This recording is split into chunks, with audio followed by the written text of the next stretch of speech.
Mark Zuckerberg, người đàn ông được mệnh danh là nguy hiểm nhất thế giới. Theo thống kê đến thời điểm năm 2023, số người dùng Facebook trên toàn cầu đã lên tới con số gần 3 tỷ người. Và bản thân Zuckerberg đang nắm trong tay cả một hành tinh ảo với 37% dân số của thế giới. Ở hành tinh này, anh ấy có thể nắm rõ mọi cuộc trò chuyện, mọi sở thích của người khác. 1. Tiểu sử Mark Zuckerberg, bẩm sinh đã là một thiên tài, nhưng lại bị Harvard coi là thiên tài. Mark Zuckerberg có tên đầy đủ là Mark Elliott Zuckerberg, anh sinh ngày 14 tháng 5 năm 1984 tại New York. Cha mẹ của Mark là những tri thức thuộc tầng lớp trung lưu, vì thế ngay từ nhỏ, cậu cả Mark Zuckerberg đã gần như ngậm thìa vàng. Mark đã được thụ hưởng một nền giáo dục tiên tiến hơn rất nhiều so với phần còn lại của thế giới. Ngay từ thời trung học, Mark Zuckerberg đã sở hữu những năng lực giống như một thiên tài. Thời đó, anh đã biết sử dụng máy tính và viết phần mềm, nhờ vậy mà anh kiếm được rất nhiều giải thưởng về khoa học, nghiên cứu cổ điển. Đồng thời anh cũng thường xuyên lập trình trò chơi trên máy tính cho bạn bè đồng trang lứa.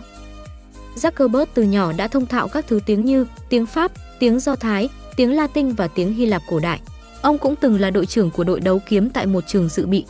Đồng thời, ông cũng tham gia học tại trung tâm John Hopkins, nơi chỉ dành cho những thanh thiếu niên tài năng.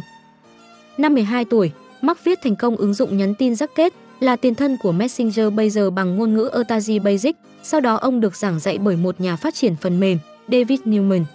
Thế nhưng chẳng được bao lâu thì thầy giáo cũng giơ tay chịu thua, vì Mark đã giỏi hơn cả thầy giáo của mình. Dù theo học tại ngôi trường danh giá hàng đầu nước Mỹ, đó là Đại học Harvard, Mark vẫn trở thành người nổi trội nhất và được gọi với cái tên là thần đồng lập trình, cũng vì Mark đã nghiên cứu các vấn đề liên quan tới Alpha Epsilon Pi và Kirkland House. Trong năm thứ hai, anh đã phát triển một chương trình mà anh đặt tên là Famous. Chương trình này cho phép các sinh viên chọn ra người có ngoại hình đẹp nhất từ một loạt các bức ảnh. Mặc dù Famous nhận được không ít lời khen ngợi, nhưng cũng chính nó đã khiến Zuckerberg suýt bị đuổi học khỏi Harvard. Famous đã bị Harvard ngăn chặn vì nó làm tắc nghẽn một trong các thiết bị chuyển mạch mạng và từ chối nhiều sinh viên truy cập Internet. Cũng có nhiều phàn nàn từ nhiều sinh viên về việc sử dụng ảnh của họ mà không có sự đồng ý. Sau đó thì Zuckerberg đã phải đưa ra một lời xin lỗi công khai với tất cả sinh viên trường. 2. Sự nghiệp của Mark Zuckerberg với mạng xã hội Facebook. Cũng trong năm thứ hai đại học, Mark Zuckerberg đã khởi lên ý tưởng tạo ra một thế giới mở với phần mềm có tên là The Facebook. Ứng dụng này cho phép các sinh viên kết nối với nhau trong phạm vi trường học. The Facebook của Mark ban đầu chỉ được coi là một thứ của Harvard, cho đến khi anh bắt đầu quảng bá sang các trường đại học khác như New York, Stanford, Yale. Năm 2004, The Facebook đã nhanh chóng tăng trưởng và thu hút một số lượng người dùng đáng kể. Nhận thấy thị trường thế giới ảo này có nhiều tiềm năng và cũng chưa có nhiều ông lớn quan tâm tới nó, Mark Zuckerberg đã phải thôi học tại Đại học Harvard để hoàn thiện dự án cùng với những người bạn của mình là Andrew McCollum, Destin McCovert, Eduardo Saverin và Quid Heuer.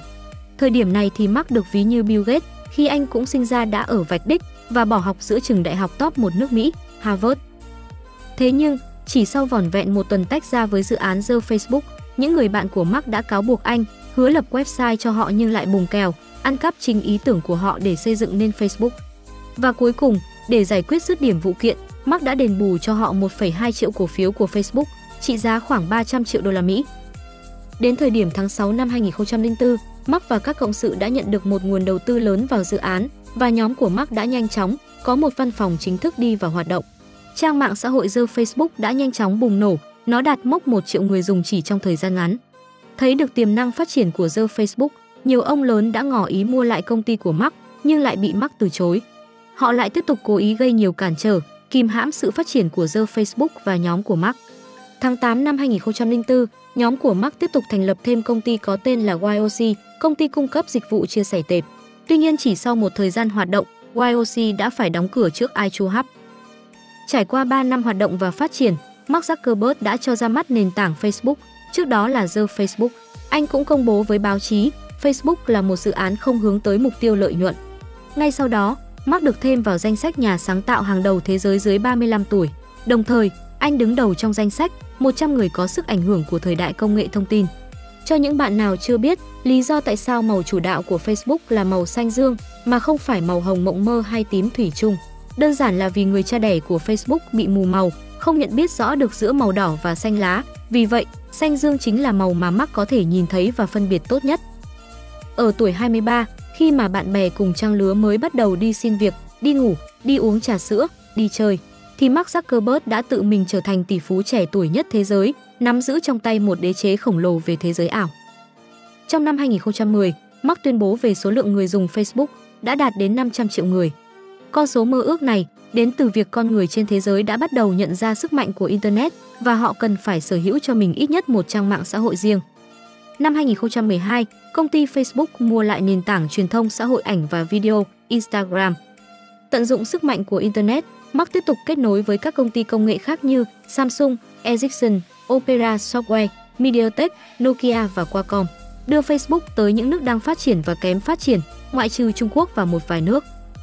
Đến năm 2014, công ty của Mark tiếp tục mua lại WhatsApp, một ứng dụng nhắn tin miễn phí đa nền tảng trên di động, với mức giá tin đồn khoảng 19 tỷ đô la Mỹ. Đến ngày 1 tháng 12 năm 2015, thực hiện theo lời cam kết trước đó, vợ chồng Mark Zuckerberg đã trao tặng 99% tài sản từ cổ phần Facebook, khoảng 45 tỷ đô la Mỹ thời điểm đó dành cho sáng kiến trên Zuckerberg. Đây là quỹ từ thiện do chính ông thành lập, với mục đích thúc đẩy tiềm năng của con người và sự bình đẳng trong các lĩnh vực như y tế, giáo dục, nghiên cứu khoa học và năng lượng. Vào tháng 12 năm 2016, tạp chí Forbes đã vinh danh Mark Zuckerberg là một trong 10 nhân vật đứng trong danh sách những người có tầm ảnh hưởng nhất. Anh cũng được bình chọn là người có tầm nhìn tạo ra giá trị cho thế giới, cùng với Elon Musk của Tesla.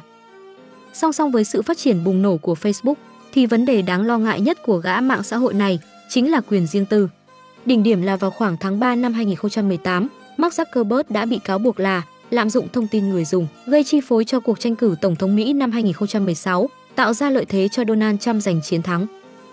Tuy nhiên, Mark không làm gì sai thì cũng không có gì phải sợ, và sau khi vượt qua được tai nạn lớn này, các nhà đầu tư càng thêm tin tưởng Mark, cổ phiếu của Facebook cũng tăng chóng mặt sau sự kiện đó. Con người trên thế giới bắt đầu hiểu được phần nào về quyền lực của Mark, với khả năng có thể thao túng mọi thông tin trên Internet. Cộng với việc ông sở hữu một khối tài sản khổng lồ, Mark Zuckerberg được mệnh danh là người đàn ông nguy hiểm nhất thế giới. Cho đến năm 2023, số người dùng Facebook đã chạm tới cán mốc là 3 tỷ người, chiếm khoảng 37% dân số của cả thế giới. Tuy rằng Facebook thì liên tục cập nhật và thay đổi, nhưng người cha đẻ của nó lại được coi là khá chung thủy. Điều này được thể hiện bằng việc Mark yêu và kết hôn với mối tình 20 năm của mình. 3. Cuộc sống đời tư của Mark Zuckerberg. Trong khi Mark Zuckerberg vẫn đang theo học ở Harvard, anh ấy đã gặp Priscilla Chen tại một bữa tiệc và họ bắt đầu hẹn hò từ năm 2003. Vào tháng 9 năm 2010, họ chuyển đến sống cùng nhau trong căn nhà thuê của Mark ở Palo Alto. Sau đó kết hôn vào ngày 19 tháng 5 năm 2012 tại Palo Alto, trong chính ngày tốt nghiệp của Chen. Đến hiện tại thì họ đã có được 2 người con. Chỉ riêng việc thỉnh thoảng bán cổ phiếu Facebook mà mình nắm giữ cũng đủ để Mark Zuckerberg ăn ngủ cả đời không hết. Bên cạnh đó, vị CEO này cũng thừa nhận rằng mỗi năm anh chỉ nhận lương là $1. Mặc dù là tỷ phú nhưng Mark lại có lối sống giản dị và thân thiện, t-shirt và hoodie chính là phong cách thời trang của anh. Đừng quên nhấn đăng ký kênh G Bật Mí để xem nhiều video hữu ích hơn nhé!